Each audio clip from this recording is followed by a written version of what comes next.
suis Nadine Barre-Jokers. Je suis auteure, thérapeute, professeure en yoga postural et mobilité, également professeure en yin yoga adapté selon la méthode de yoga sans dégâts de Gasquet. Je suis également coach en respiration consciente. Donc la respiration consciente, en fait, c'est une technique qui permet de se libérer des charges émotionnelles que l'on a depuis notre conception. Et j'ai donc mis au point au fil des années ma propre pratique, ma propre technique qui s'appelle l'hypnobreath méditation, qui permet vraiment par la respiration connectée consciente de justement travailler sur ces charges émotionnelles que l'on a en nous, et également par le biais d'autres outils de travailler sur les différents plans énergétiques, sur les points de tension que l'on a au niveau du corps, pour justement continuer à amener justement une grande détente, lâcher les tensions, permettre d'ouvrir également la respiration, parce qu'on respire que 20 à 30% de notre potentiel, alors qu'on pourrait travailler bien davantage et avoir de meilleures respirations, parce que plus on va mieux respirer, mieux on va justement permettre d'oxygéner toutes ces cellules et donc d'être en meilleure santé.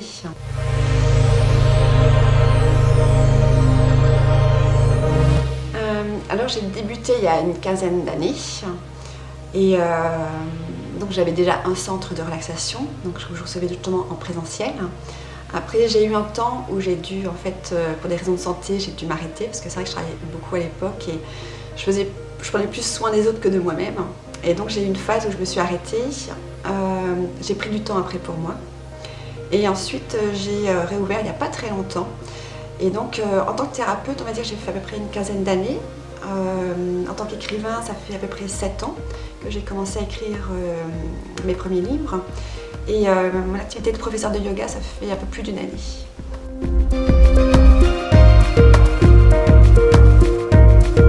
Ces dernières années, en fait, j'ai écrit plusieurs livres.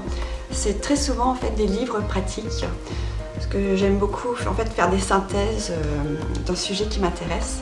Donc souvent mes livres me demandent plusieurs années de travail, d'expérimentation, de recherche. Et donc là, mon dernier livre en fait s'intitule Minimalisme sacré, zéro déchet. Et c'est vraiment des sujets qui m'intéressent beaucoup et sur lesquels j'essaie de les mettre en place chez moi au fur et à mesure depuis déjà quelques années.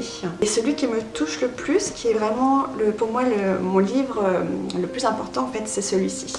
C'est un livre jeunesse, Emma, que j'avais écrit il y a déjà pas mal d'années, en fait, lorsque j'avais mon centre de relaxation et de méditation.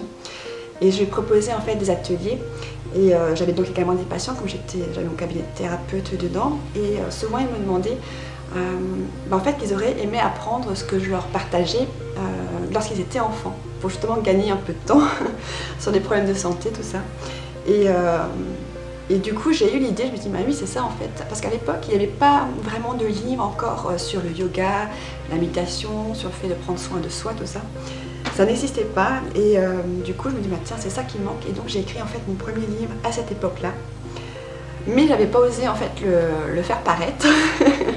Du coup, le livre était resté dans mon tiroir. Et puis quelques années après, je me suis dit bah tiens, je vais quand même tenter. Donc j'ai commencé à faire les dessins moi-même. Et j'ai commencé à l'imprimer ainsi, à le faire partager dans mon entourage. Mais malgré tout, je n'ai pas trop parlé. Et c'est que dernièrement où je l'ai fait faire, en fait, en allant dans un salon justement du bien-être, j'ai découvert un livre et quand j'ai vu les illustrations, elles étaient magnifiques. Et là, on peut voir, en fait, c'est la même personne qui a fait donc, ce livre-là. Donc, il est paru l'année dernière, en fait, il n'y a pas très longtemps. Et c'est en voyant ces illustrations, je me suis dit, bah, tiens, il faut quand même, maintenant que je me décide à me lancer mon livre. Et donc, j'ai contacté cet illustrateur qui, du coup, a fait ce livre-là. Donc, le premier livre s'appelle donc Emma, à la découverte du monde de Joya, où justement les enfants apprennent à pratiquer le yoga, à découvrir la méditation, à prendre conscience de la nature. Donc c'est un livre qui se veut ludique, où on parle justement également dans celui-ci des arbres, pourquoi c'est si important de faire attention et de prendre soin de nos arbres. Il y a des exercices et donc à la fin les enfants, donc les parents, peuvent aller sur mon site internet et peuvent télécharger des jeux liés donc, à ce livre-là.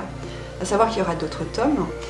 Et il y a également une suite avec sa petite sœur qui s'appelle donc Angélique, qui est le prénom de ma fille. et qui en fait va devenir une autre histoire, parce que celle-ci, Emma, c'est plus quand même des histoires où on est dans le fantastique. Et les aventures d'Angélique, ce sera plus dans le monde réel, avec ce qui se passe vraiment sur Terre.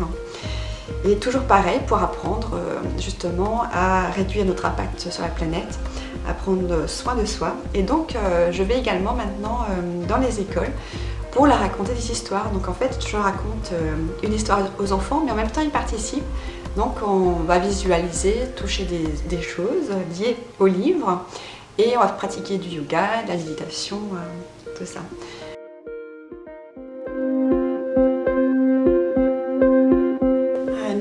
Ici, on est dans mon petit espace que j'ai chez moi. Donc je propose actuellement donc, des cours en ligne, également des programmes en ligne.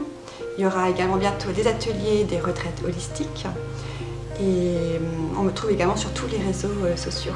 Alors j'ai également une chaîne YouTube donc, où je propose des cours gratuits, parce que pour moi c'est vraiment important que tout le monde puisse en fait travailler tous les jours dans la pratique du yoga, donc faire au moins 10-20 minutes de yoga par jour, parce que c'est en travaillant tous les jours en fait qu'on arrive vraiment à voir les effets sur sa santé et sur son bien-être au niveau physique et mental. Et j'ai également un podcast qui s'appelle Respire et médite en conscience, où je propose des méditations guidées. Il y a également déjà des exercices justement en hypnobose méditation. Il y a également des affirmations pour travailler justement la reprogrammation de son inconscient, parce qu'en fait on a beaucoup de croyances limitantes, des habitudes de vie qui nous empêchent d'aller là où on aimerait vraiment aller, comme les peurs par exemple, c'est très souvent ce qui revient en premier. Et donc avec nos podcasts on peut justement travailler là-dessus. Donc les podcasts c'est vraiment, on peut les écouter sur toutes les plateformes et également sur l'application Insight Timer.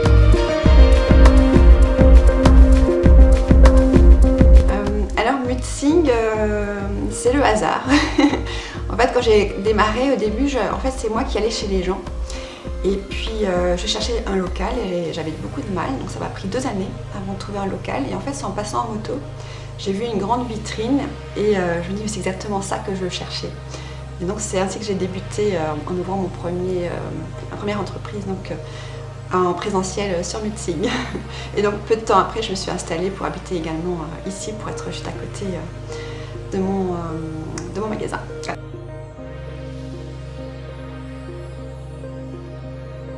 Avec le Covid, c'est un peu plus compliqué. En fait, lorsque j'ai débuté il y a une quinzaine d'années, ou on va dire un peu plus il y a une dizaine d'années, lorsque j'ai ouvert mon centre de relaxation et de méditation, j'avais vraiment créé un grand lieu où j'accueillais du monde. J'avais également d'autres thérapeutes qui venaient et donc du coup c'était facile parce que j'avais donc un lieu, j'étais complet dès le départ et ça fonctionnait plutôt bien. Après donc j'ai eu la période où je suis tombée malade, puis après j'ai pris un temps pour moi. Et lorsque j'ai réouvert mon activité, donc c'était il n'y a pas si longtemps que ça, maintenant il y a un peu plus d'1 an, en tant que thérapeute et professeur de yoga, du coup il y a le Covid qui est arrivé en fait à peu de temps après. Et donc, déjà, j'avais pas de lieu et il y a tellement de choses qui ont changé avec le Covid.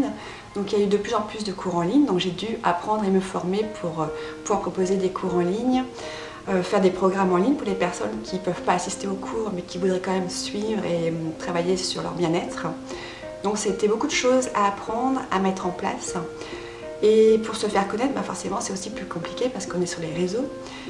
On se retrouve énormément de praticiens et de professeurs à devoir du jour au lendemain modifier toute notre manière de travailler.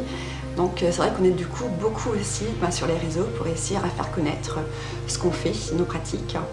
Donc c'est pas toujours évident, mais ça se met en place petit à petit, puis il faut persévérer.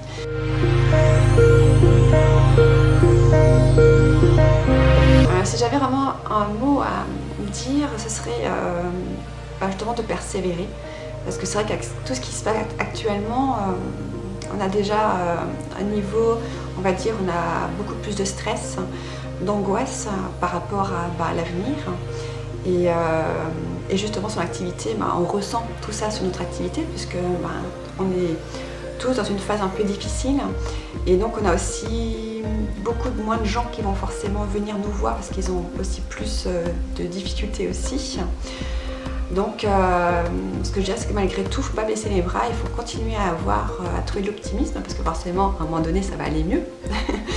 Et donc il faut vraiment persévérer dans son activité parce que lorsqu'on fait un métier qu'on aime, ce serait dommage d'arrêter à cause du Covid, à cause de ce qui se passe.